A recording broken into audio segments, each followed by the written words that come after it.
Sa buwang ito, pumirma si Pangulong Marcos Jr. ng isang batas na naglalayong paunlarin ang natural na industriya ng gas, dahil ang bansa ay gumagalaw upang maputol ang pag-asa sa karbon. Ayun mga utol, no?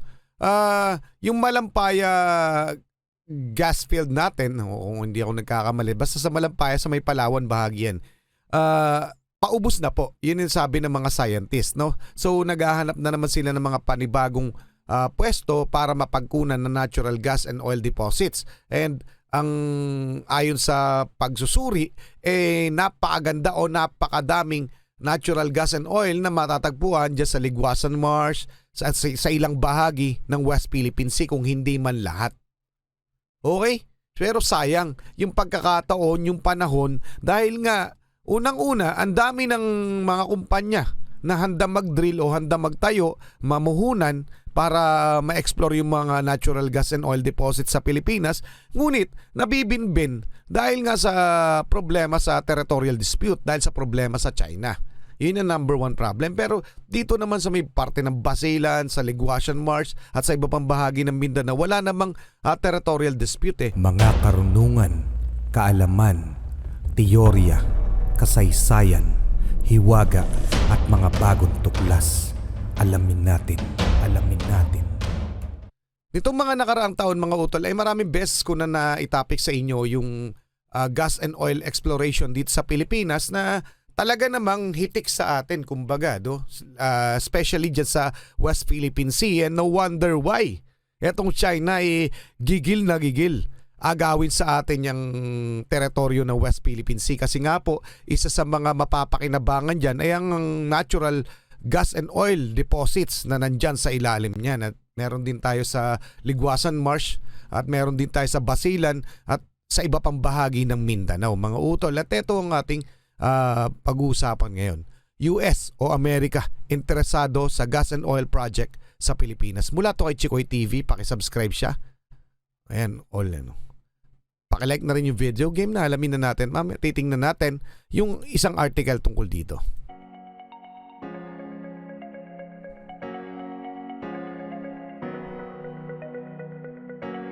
Ang mga kumpanya sa Estados Unidos ay interesado sa mga proyekto ng langis at gas sa Pilipinas, sinabi ng Energy Chief ng Maynila, tulad ng pag-igting sa exploration ng Beijing hamper sa mga pinagtatalunang lugar ng South China Sea.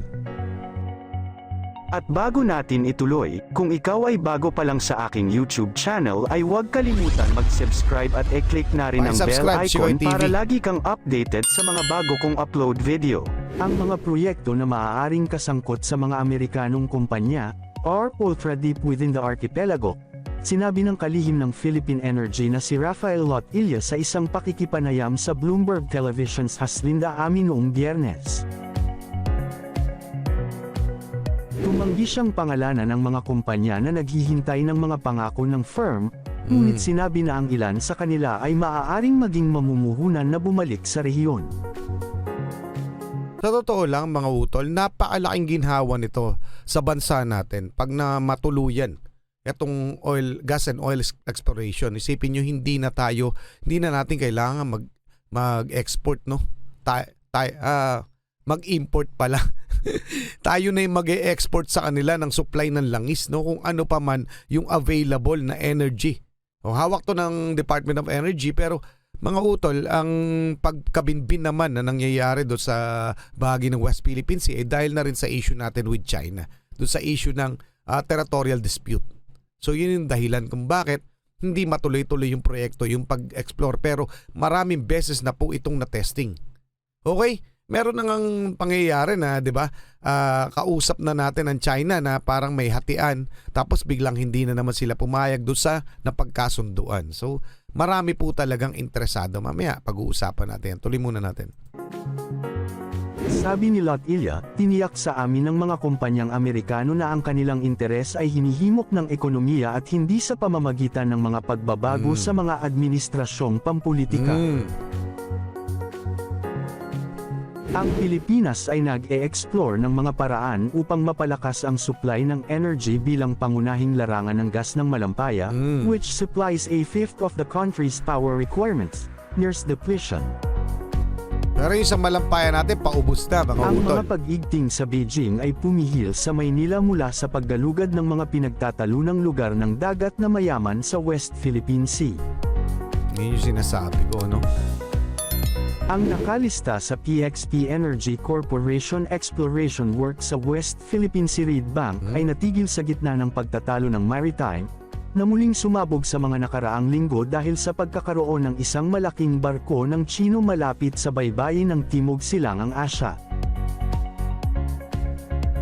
Sabi ni Lot Ilya, ang kontratista ng serbisyo ng Malampaya noong nakaraang taon ay nagsabing naghahanda ito upang mag-drill ng mga bagong wells upang mapalakas ang production. Ang pag-drill sa kalapit na mga fields ay nakatakdang magsimula sa taong ito, at sa pamamagitan ng 2026 at 2027 magkakaroon kami ng karagdagang gas na dumadaloy mula roon. Nice one, no?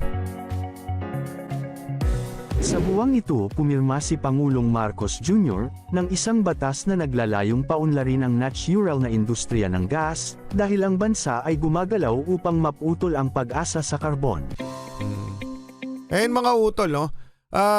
Yung Malampaya gas field natin, kung hindi ako nagkakamali, basta sa Malampaya sa may Palawan bahagi yan, paubos na po. Yun yung sabi ng mga scientist, no? So naghahanap na naman sila ng mga panibagong pwesto para mapagkunan ng natural gas and oil deposits. And ang ayon sa pagsusuri, napakaganda o napakadaming natural gas and oil na matatagpuan dyan sa Ligwasan Marsh, sa ilang bahagi ng West Philippine Sea, kung hindi man lahat.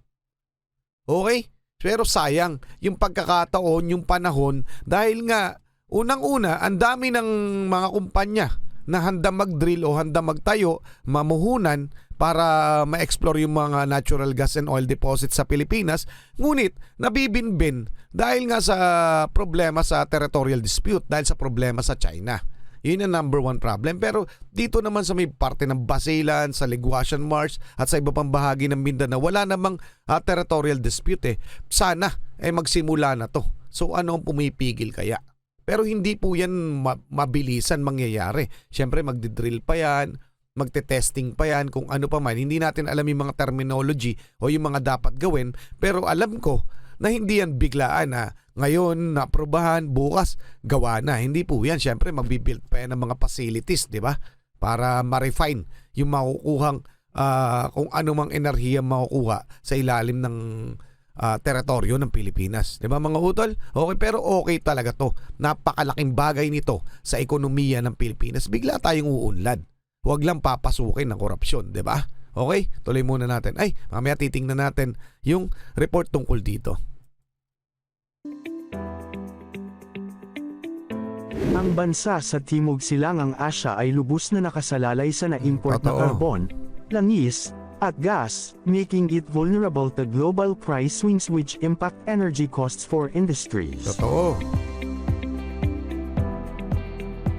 Ang Pilipinas ay naghahangad na madagdagan ng bahagi ng renewable energy sa power mix nito sa 35% ng 2030 at 50% sa 2040. Ang paglipat ng bansa upang linisin ang energy ay mangangailangan ng isang pamumuhunan ng halos $500 billion sa pagitan ng 2024 at 2050, ayon sa mga pagtatansya ng gobyerno.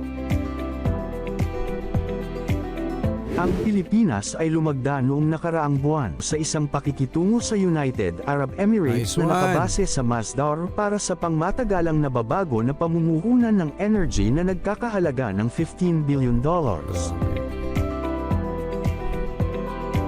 Sinabi rin ni Lot Ilya na ang kasunduang ng civil nuclear ng Pilipinas kasama ang US na pinipilit noong nakaraang taon ay nagbibigay daan sa pagpapalitan ng impormasyon at teknolohiya. Ayan mga utol, no? Ito yung mismong pahayag ni o report tungkol dito, mga utol, ni Lotelia, no? Mula to sa Manila Standard, no? Kailan lang yan? January 20 kung hindi nagkakamali. US o America, United States of America, firms yung mga company, still keen on Philippine oil exploration. Okay? So, basahin muna natin. American oil and gas companies, hindi lang company, no? Marami. remain keen on the Philippines exploration industry despite the recent political shift, the Department of Energy said. Energy Secretary Rafael Lotilla said in a recent interview with Bloomberg TV that American firms were interested in exploring ultra-deep areas within the archipelago. So talagang maraming interesado, pero bukod dyan sa United States of America, alam ko maraming mga kumpanya ng langis din na mula sa Europe ang interesado, at saka meron yata sa Korea din, okay, o sa Japan kung hindi ako nagkakamali. Siyempre, kasama na rin ng China sa mga interesado, mga Chinese company, pero 'di ba? Pipiliin kaya ng Pilipinas pa yung China na maging partner natin sa gas exploration yan. O ulitin ko lang, ang pumipigil sa pag-explore ng gas dyan sa West Philippine Sea ay yung territorial dispute natin with China. We will see how that proceeds because the American companies have assured us that their interest is driven by the economics, not by changes in political administration. So, hindi sa pagbabago ng politika. Ang nila, ang interesante nila ay ang ekonomiya. Okay mga utol? So, he said US President Donald Trump drills policy would have an impact on the potential further gas and exploration in the Philippines by American companies. So, if the opportunities in the US will be bigger for them, then they might decide to postpone their investment in regions like Southeast Asia.